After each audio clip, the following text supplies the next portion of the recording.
You are 6 years old, and the water is grey. It is Friday night, and the tin bath is sitting in front of the fire, steam still curling off the surface, and you are not the first one in it.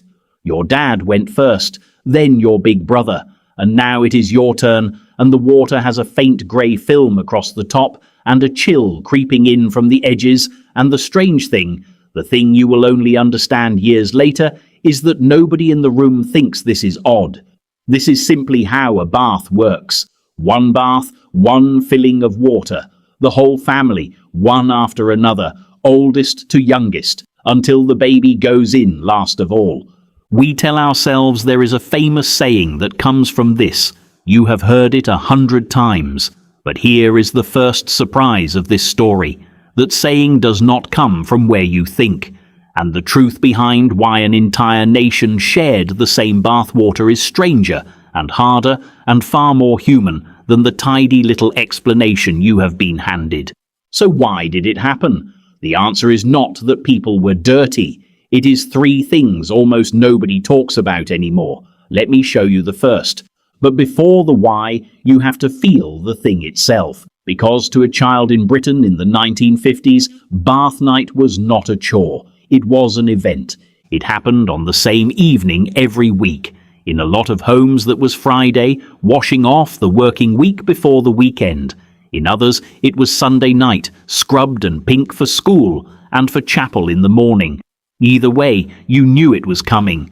You could feel the whole house tilt towards it. The bath itself lived outside. A long zinc tub, oval with 2 handles, hanging from a nail on the backyard wall or out in the scullery, where it stayed 6 days out of 7. And on bath night, somebody, usually your mother, lifted it down and dragged it across the stone floor into the warmest room in the house, which was the kitchen, because the kitchen had the range and the range had the fire. You can hear it, the scrape of metal on the floor, the clank as it is set down in front of the hearth, the hiss of the first kettle going on, and then you wait, because filling it takes a long time, longer than you have patience for. The towels are warming over the back of a wooden clothes horse pulled close to the fire. There is a bar of hard yellow soap, carbolic, the kind that smells of cleanliness rather than perfume, sitting on the edge of the tub. There is a jug for rinsing your hair. There is a jug for rinsing your hair.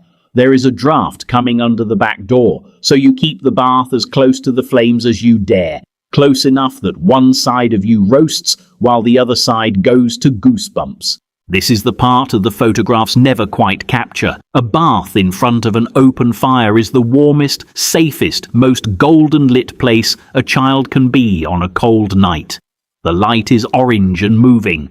The room smells of soap and coal and damp wool. Somewhere a wireless is on, and you are scrubbed by hands you trust, with a flannel behind the ears, whether you like it or not. When it was over, you were lifted out, wrapped in a towel that had been baking by the fire, and you sat on the rug glowing while the next person climbed in. Nobody left. Nobody locked a door. There was no door to lock. Bathing was not a private act you slipped away to perform. It was the most domestic thing the whole family did together, in one room, in one tub, in 1 week. So hold that picture, the fire, the steam, the queue of people in dressing gowns waiting their turn, because now comes the question, why one tub? Why not just run everyone a fresh, clean bath? The answer to that is the first real reason, and it has nothing to do with hygiene. It has to do with the single most exhausting object in the British home. Reason 1. The tyranny of hot water. Here is something we have completely forgotten, because we turn a tap and forget it instantly.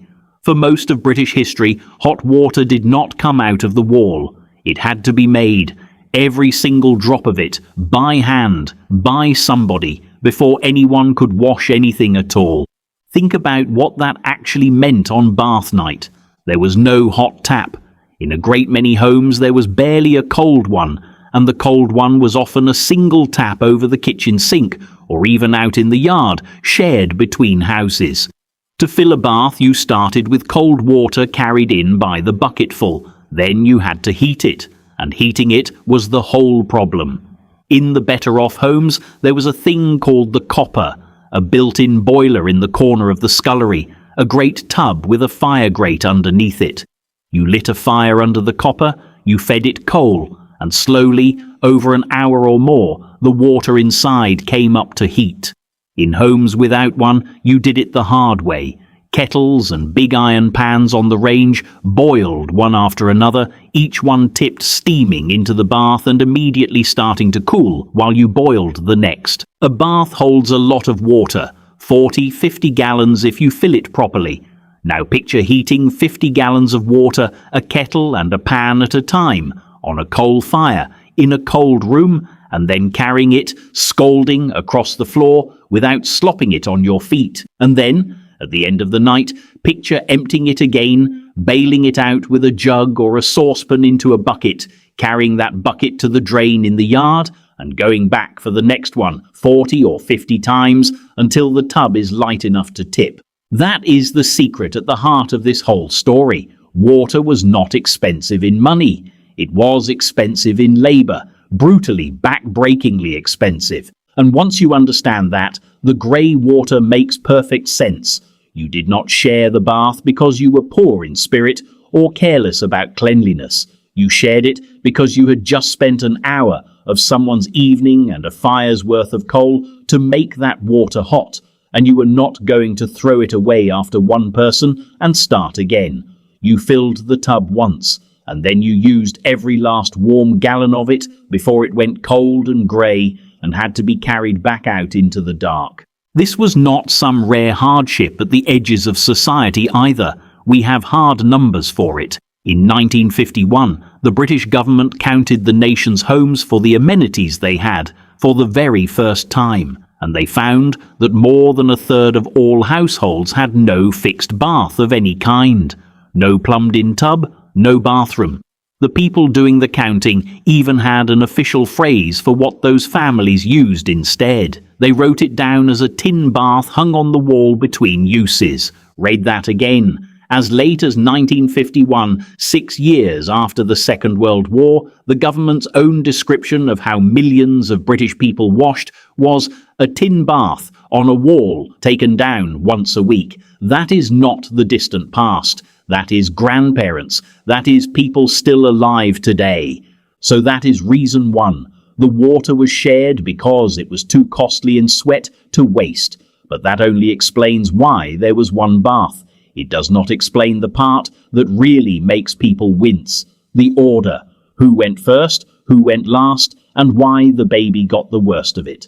Music. A single low note, a turn. Reason two. The order and the phrase everyone gets wrong. So you have your one tub of hard-won hot water. The whole family is going to use it. The question is, in what order? And the answer was not random, and it was not casual. The order was a map of the household, drawn in water. The man of the house went first. The father, the breadwinner, the one who had been down the pit, or in the factory, or on the building site all week. He got the cleanest water, the hottest water, the water with no film on it yet. Partly that was status, the head of the house taking the place of honour, but partly it was practical. He was often the dirtiest, coming home black with coal dust or grease, and he had to be up first and out first in the morning.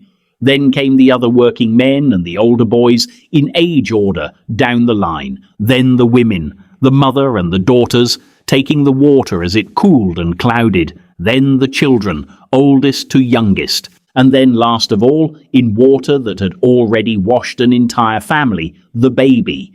By the time the baby went in, that water had done a lot of work. It was tepid, it was murky, and this is exactly the point where the famous saying comes in, the one I promised you at the start. You know the one.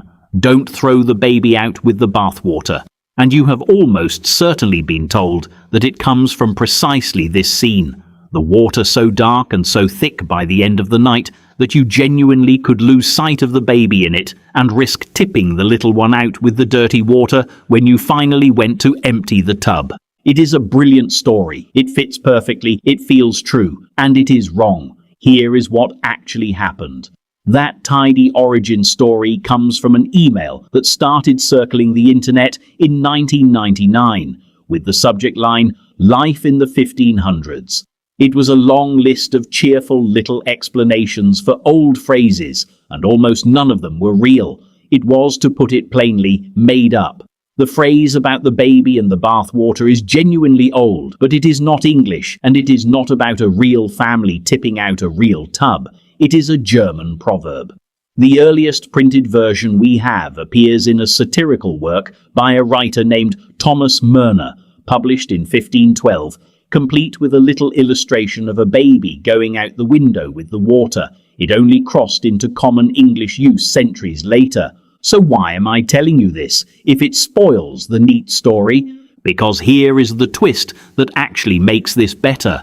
The saying is a myth, but the practice it describes was completely, documentably real. British families really did bathe in one tub, in strict order, oldest to youngest, with the baby going last into the dirtiest water.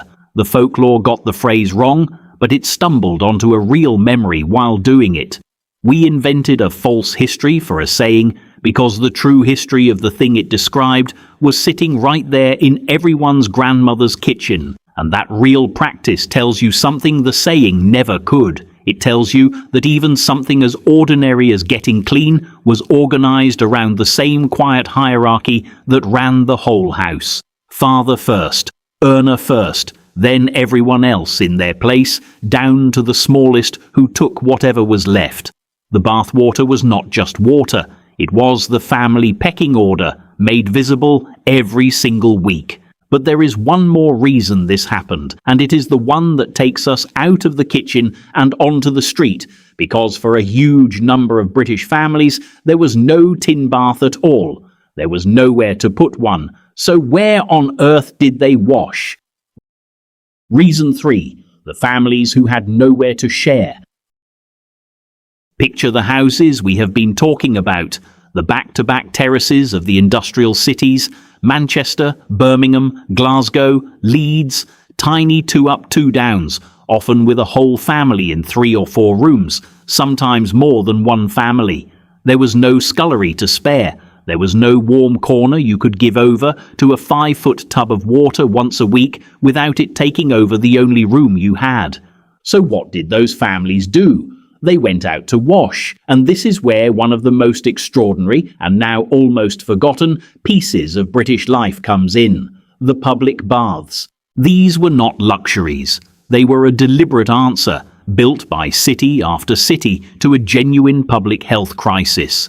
When the cities filled up during the industrial boom, the housing could not keep pace, and disease spread through people who simply had no clean water to wash in. So the towns built palaces of soap and steam and threw the doors open to everyone. Walk into Victoria Baths in Manchester on Hathersage Road and you will see what civic pride looked like when it decided ordinary working people deserved beauty. It opened in 1906, stained glass windows, glazed tiles from floor to ceiling, swimming pools, a Turkish bath and rows of private washing rooms. When it opened, it was described as the most splendid municipal bathing institution in the country, and as a water palace of which every citizen of Manchester could be proud.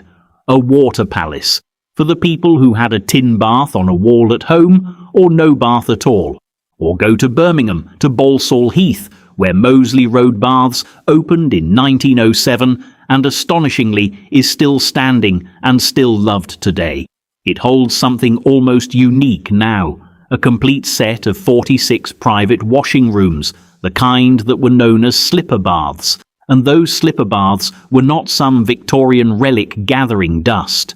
People were still walking in off the street and paying to use them right up until October 2004. Within living memory, you could go to Moseley Road, hand over a few coins, and be given the thing that millions of homes did not have. A bath of your own, clean water, privacy. Here is how a slipper bath worked, and it tells you everything about how precious hot water still was. You did not run your own. You paid your money, and an attendant ran the bath for you, from the outside, controlling the taps with a special key so that nobody could waste a drop. You got a set amount of hot water and a set amount of time, and there was a ritual to it that older people still remember vividly. If your water went cold while you were soaking, you could not just top it up yourself. You called out over the partition, "More hot in number 4," and the attendant would turn the key and send a fresh gush of hot water down the pipe into your cubicle. Think about what that means. For a working man or woman with no bathroom at home, that hot soak in a cubicle at the public baths, with someone keeping time and keeping order, was sometimes the most private, most comfortable half hour of the whole week. It was a small bought scrap of luxury in a hard life. And the public baths were only half of it, because the same buildings often held the wash houses where you took the laundry. In Glasgow they had a name for it that says it all. They called it the Steamy. Rows of sinks and boilers and great mangles full of women doing the family washing side by side in clouds of steam, and it became one of the great social institutions of working class life. You did not just wash your clothes at the Steamy, you caught up. You argued, you gossiped, you found out who was ill and who was expecting and who had fallen out with whom. The hot water brought the whole neighbourhood into one room. So reason 3 is this: sharing water was not only something that happened inside a family. For huge numbers of people, it happened across a whole community, in grand tiled buildings paid for by the town, because washing was a public problem and a public ritual, not a private one you performed alone behind a locked door. And that idea, washing as something shared, something almost communal, is exactly the thing we are about to lose. But before we get to how it disappeared, we have to be honest about it. Because it is very easy to make all of this sound warm and golden, and a lot of it was not. Music, quieter, more reflective. It would be the simplest thing in the world to wrap this story in a warm towel and call the past better.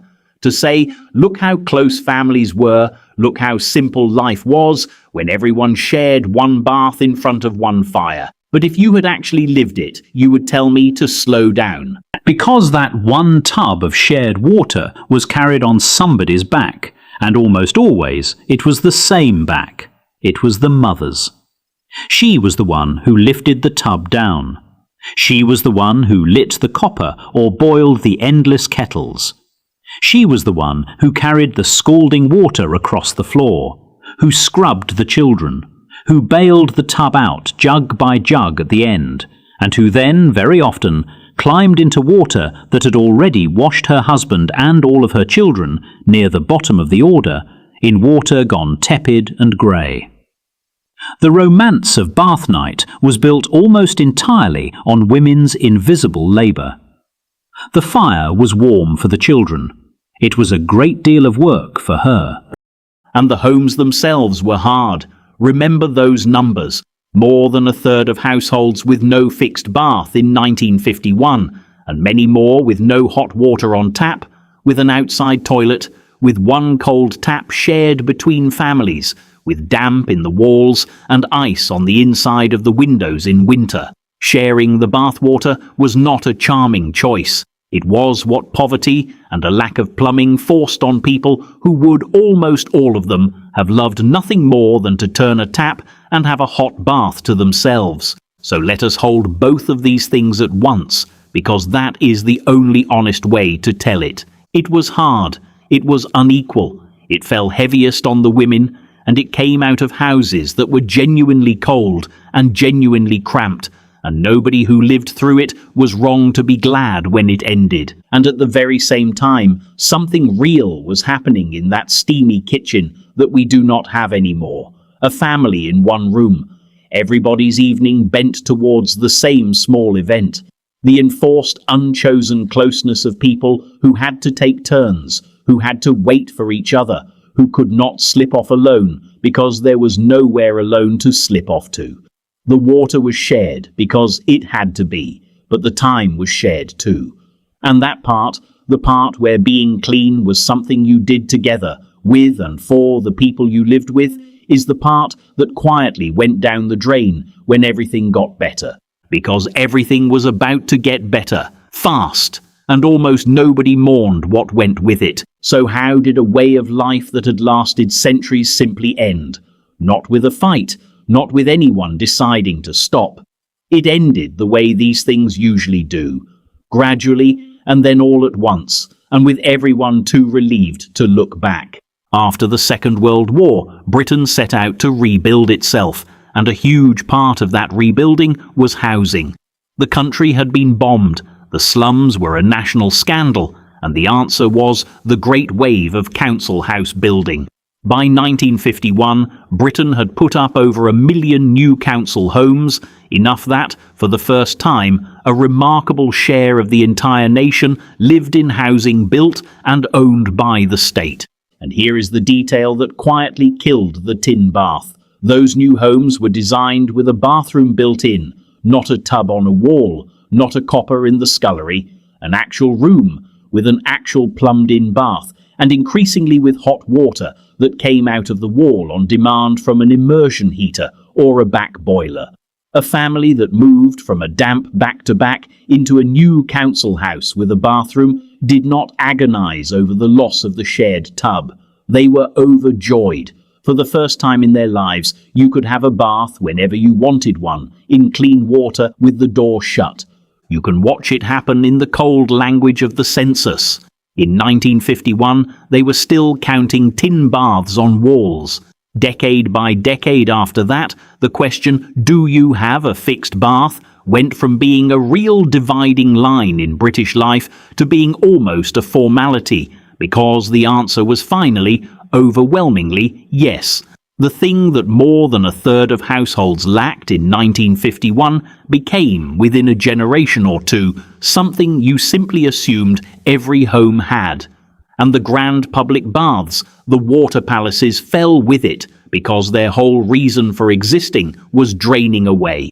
If everyone has a bathroom at home, who needs to pay an attendant to run them a slipper bath? Victoria Baths in Manchester, that splendid water palace, served the public for 87 years and then closed its doors in 1993.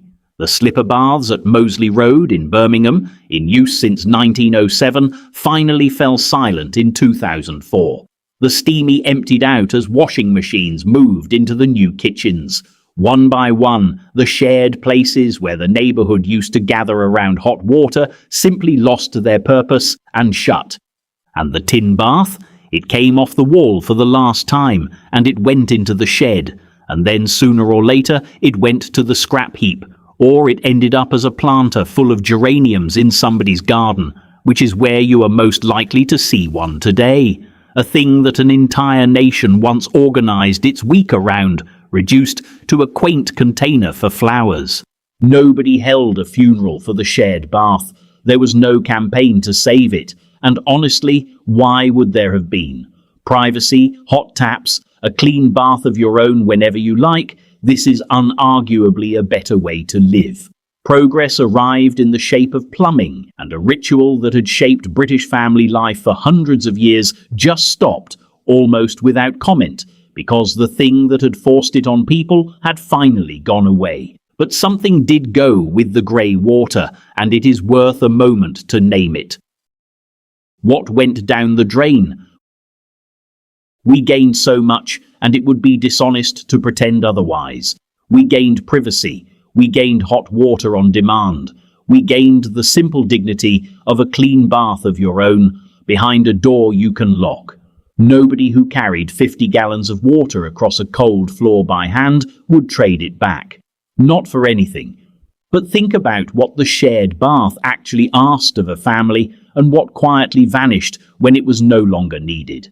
It asked everyone to be in the same room. It asked you to wait your turn, to take the water as it came to you, to fit yourself into an order that included everybody from the strongest worker to the smallest baby. It made being clean into something you did with other people, not away from them.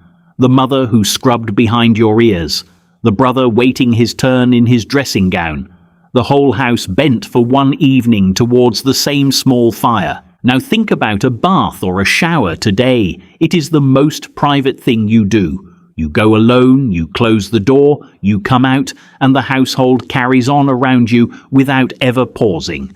There is nothing wrong with that, but it is the opposite of what bath night was. We did not just lose a tin tub and a lot of hard labour. We lost a reason for the whole family to be in one warm room at the same time, doing one ordinary thing together every single week. That is the real answer to the question we started with. Why did British families all share the same bathwater? Not because they were dirty, because hot water was made by hand and too precious to waste, because the household ran in a strict order even down to the bath, and because for millions of people washing was a shared act, in the home or in the great public baths, never a solitary one. And when plumbing finally set everyone free, it freed us from each other a little too. The water got cleaner and the room got emptier. So I want to hear from you, because a lot of you watching this lived it, or your parents did. If you remember bath night, the tin bath in front of the fire, the smell of the carbolic soap, the order you went in, and how loudly you complained about it, tell me in the comments. Tell me who went first in your house and how cold the water was by the time it got to you. If you ever went to a public baths, to Victoria Baths or Moseley Road, or your own town's slipper baths, tell me what it was like to shout for more hot water down the pipe.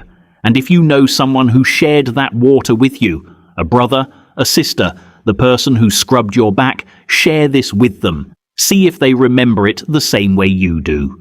Subscribe to the channel to keep these stories alive, because the people who carried the water are getting older, and once these memories are gone, they are gone for good.